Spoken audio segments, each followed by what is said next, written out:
Beneath the vast canopy of the Democratic Republic of Congo's rainforests, a horrific series of events unfolded during the Christmas season. The Lord's Resistance Army, a militant group known for its brutal tactics, unleashed a wave of terror, culminating in the massacre of at least 865 civilians and the abduction of 160 children. This narrative explores the chilling details of these events, piecing together a mosaic of violence, fear, and resilience. The Lord's Resistance Army, led by Joseph Kony, had been waging a campaign of violence across Central Africa for decades. Their methods were ruthless, marked by killings, abductions, and the use of child soldiers.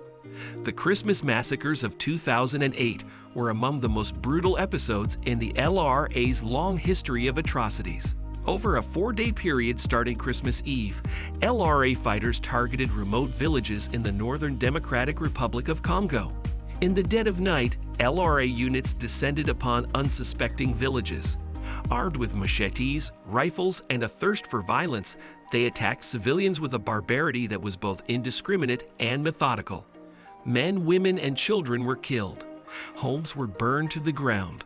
The air, once filled with festive cheer, was now heavy with smoke and the cries of the wounded and bereaved.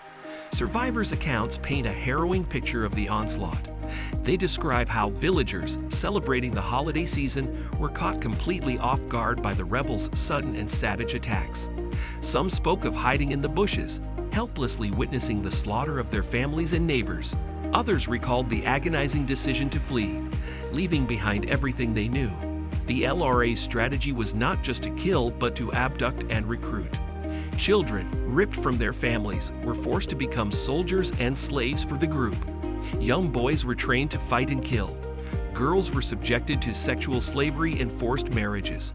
These abductions ensured a steady supply of fighters for the LRA and spread further terror among the local populations. The international response to the Christmas massacres was one of shock and condemnation. Aid organizations and human rights groups scrambled to provide support to the survivors and to document the atrocities.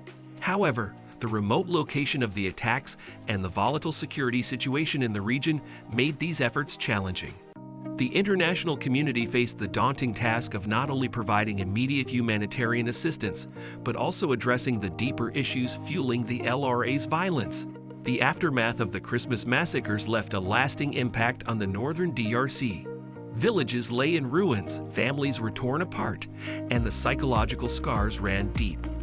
The resilience of the survivors, however, stood as a testament to the human spirit.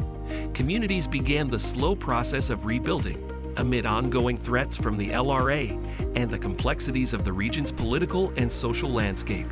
The Lord's Resistance Army's Christmas massacres serve as a grim reminder of the devastating impact of armed conflict on civilians. It highlights the urgent need for sustained international efforts to address the root causes of such violence and to support the long-term recovery of affected communities.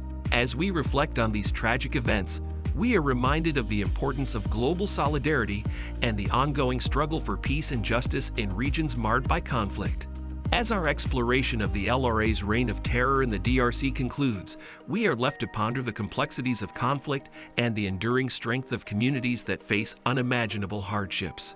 If this journey into one of the darkest chapters of recent African history has moved you, please like, share, and subscribe for more content that delves into the challenging and often untold stories of our world.